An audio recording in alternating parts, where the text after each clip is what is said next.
E aí galera, a nova saga dos Pecados do Sinistro começou e muita coisa aconteceu, então vamos fazer um resumo para acompanhar juntos, já que um dos maiores vilões vai tentar afetar toda a realidade com os poderes da Moira. O quadrinho já começa mostrando seus planos de ressuscitar os mutantes enquanto corrompe essa galera para fazer o que ele quer, tanto que reproduz a famosa cena do Charles, dizendo a mim meus X-Men. Aí já corta para o que está acontecendo com a galera do Conselho, punindo uma versão dele pelos crimes que veio cometendo. Ali o Charles dizia que era uma nova era para Krakoa e que não podiam aceitar alguém assim. A surpresa veio quando o professor tirou o dispositivo do cérebro, mostrando o diamante vermelho. Pouco depois, Emma perguntou o que estava fazendo e ele disse que admirando sua aparência, se sentindo mais bonito por causa do símbolo, e a Hope se aproximando preferia ficar camuflada porque aquilo parecia mais um alvo. Assim que o conselho se reuniu, comentaram sobre a mística e a cena desaparecidas. Também falaram sobre compartilhar mais com os humanos, coisa que a Emma não gostou, porque tinham que pensar primeiro nos mutantes, ainda mais pelo fato de que muita gente ainda não tinha ressuscitado. Porém, o professor argumentou que precisavam de uma nova Krakoa pensando no futuro. De qualquer modo, iam sim continuar ressuscitando. Continuou tentando convencer a telepata, porque a longo prazo seria bom mostrar à humanidade do que são capazes. Exodus não concordou e não ia votar para a ideia ir à frente, ressaltando aquela história de que pessoas sem fé não são merecedoras.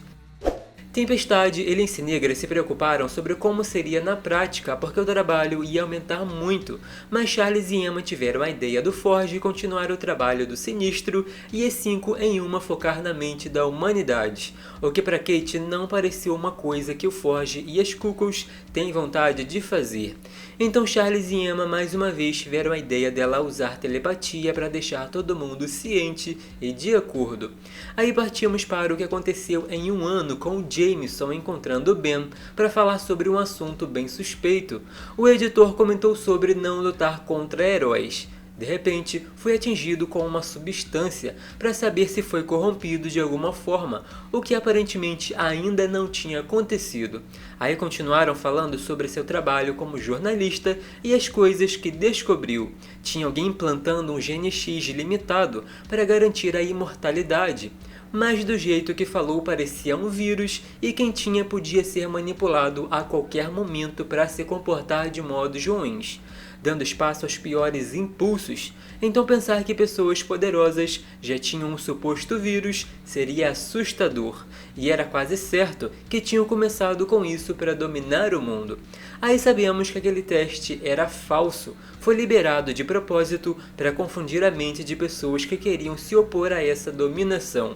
O Jameson do Mal ainda ressaltou que seria sim o gene mutante para todos. Voltando para o conselho, o Forge trabalhava numa máquina para deixar Krakoa vegetando. Todos eles falavam sobre essa coisa horrível na maior naturalidade, tanto que a Hope ainda quis ser a pessoa que ia apertar o botão.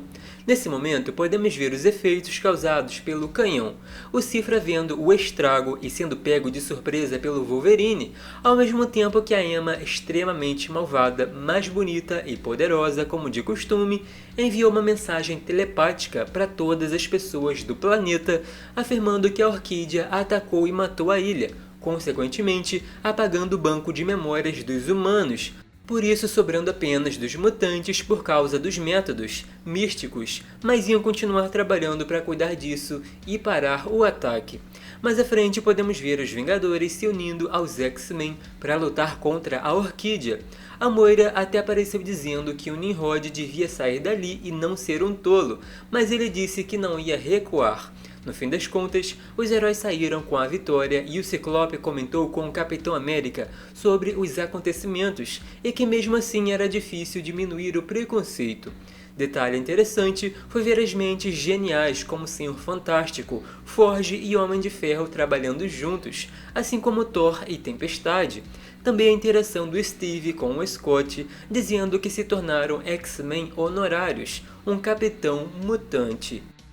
Era tudo teatro, e distante quem voltou da prisão foi o Sinistro com coisas a fazer agradecendo pelo trabalho que tinham feito durante sua ausência. Então foi para o laboratório na Ilha Muir dar uma olhada nas pesquisas, isso comentando sobre as coisas que fez para chegar até ali. Falando sozinho, confirmou que cada um que ressuscitou tinha um pouco dele e que já voltaram corrompidos. Um plano perfeito, a não ser pelo fato de usar várias moedas para resetar tudo, e que mesmo sem saber, a Hope estava impedindo a manipulação. Por isso teve que afastar a moça, o que no fim das contas deu certo e ele finalmente vai conseguir o que quer, porque todo mundo vai ser um Sinistro. Aí podemos ver mais dos planos dele, como matar o Thanos usando o Fanático e a Hope com os poderes da Dominó. Detalhe que o Fanático foi lançado em direção ao espaço e ficou por isso mesmo. Depois, Destino tentou fazer uma aliança com Namor, já desconfiando que tinha alguma coisa errada com Krakoa, mas o Rei dos Mares, corrompido, matou o vilão que aparentemente estava desprevenido, sobrando uma versão robô do Mago, e isso é bem suspeito. O povo de Araco e Krakoa, também suspeitando de um novo ataque dos Eternos, usaram Uranus por 1 hora, como foi o trato após o dia do julgamento, o que deu a eles a vitória. O Senhor Fantástico foi considerado muito perigoso e por isso Sinistro também armou para acabar com o quarteto de dentro para fora, afirmando que a equipe sumiu no vazio. Os Vingadores comprometidos se tornaram cada vez mais extremistas e maldosos. O Capitão América assumiu o controle dos Estados Unidos e quem teve que entrar em cena para parar foram os X-Men, aos poucos se tornando conhecidos como os maiores e mais poderosos heróis da Terra. Em 5 anos, o Conselho se reuniu novamente e ali a Tempestade disse que tinha algumas coisas incomodando, não estava tudo bem e que até os espíritos da vingança deixaram o planeta, ainda mais que os místicos também sentiam que as coisas não estavam normais. Inclusive, apontou para aquele suposto Noturno, querendo saber onde estava o verdadeiro, porque aquele não era o amigo dela. Foi aí que o Sinistro desceu as escadas com uma criatura de aparência demoníaca, dizendo que ali estava o verdadeiro. Ororo ficou incrédula com o que estava acontecendo, enquanto dizia que o vilão era uma abominação. Ele, sabendo o perigo que a deusa representava para os seus planos, pediu aos telepatas para entrar na mente dela e cuidar disso, mas não adiantou, porque a heroína fez um acordo com a Lactuca, já deixando claro que se alguma coisa assim acontecesse, só precisaria dizer para se certificar, e as informações infinitas seriam passadas para sua mente, o que quer dizer que os telepatas poderosos como Charles e Emma seriam empurrados para fora. Feito isso, Ororo manipulou o clima e um raio caiu destruindo tudo que tinha pela frente, derrubando aquela galera. Sendo que ali também tinham pesos pesados como Namor e Colossus. Até a magia foi pega de surpresa. Tempestade saiu voando enquanto chamava de abominação e rapidamente apareceu no Peru. Tenho até que dizer que fiquei curioso para saber o tempo que levou para voar até lá, e tenho desconfiança que foi usando os raios. Chegando lá, a Sina disse que estavam do mesmo lado, e no conselho o Sinistro perguntou se deviam fazer uma votação, já que tinha uma vaga no conselho. A partir dali, várias informações foram jogadas, como Sebastian se tornando um tipo de emissário de Krakoa para vários infernos, e para entrar no conselho infernal teria que ter o seu próprio, então foi dito que a sala de espera não era mais um paraíso. Outra coisa sinistra foi a imagem da magia gigante saindo de um portal para destruir Asgard. A narração dizia que os acordos que fizeram com reinos infernais, incluindo Muspelheim, levou ao empréstimo de uma certa espada. Um ponto que tem dado muito o que falar é a cena do Doutor Estranho com a Feiticeira Escarlate, os dois sofrendo um ataque e a Rainha do Caos aparentemente morrendo depois de ser atingida por uma grande quantidade de energia, dando a entender que ela ia atrapalhar e claramente lutar contra, então tinham que dar um jeito de eliminar a bruxa. Seguindo em frente, Sinistro criou o que chamou de Quimeras, a fusão de vários mutantes como Fera fundido com Colossus e Wolverine com Ciclope. Tentaram matar a Tempestade várias vezes, mas não conseguiram. Por isso tiveram que fazer coisas maiores e, suspeitando que estava em Araco, enviaram um clone do Legião para matar a heroína, e aquela batalha foi tão intensa que danificou o planeta. Ela simplesmente desapareceu. Em 10 anos, enquanto Sinistro andava pela cidade, dava para ver que a Tempestade ainda era procurada, e olhando os detalhes podemos ver que também fez experiências com heróis que não eram mutantes, como por exemplo essa versão que parece uma mistura do Homem-Aranha com o Noturno. Outra coisa é que ainda tinha gente como o Fog tentando abrir os olhos das pessoas, o que não adiantava.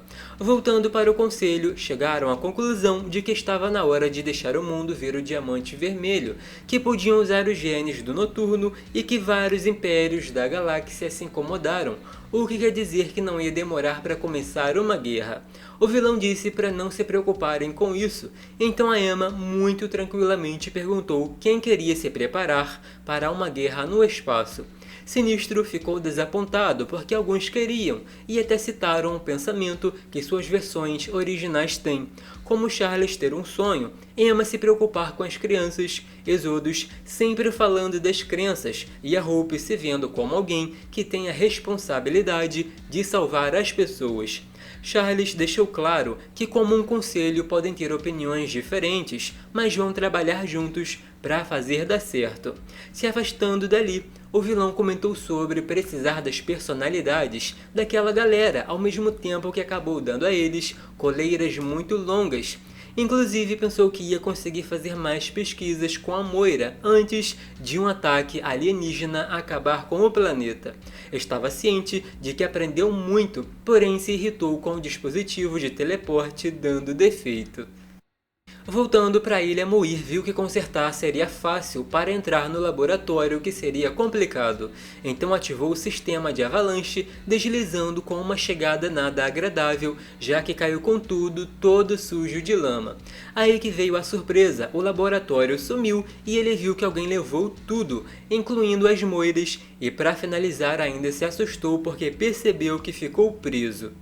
Mas e aí, será que tem dedo da Tempestade nisso ou outra pessoa também está trabalhando para acabar com essa mudança toda que o Sinistro fez? Comentem aqui embaixo, deixem aquele like e se inscrevam para não perder os próximos. Lembrando que minhas redes sociais estão aqui na descrição.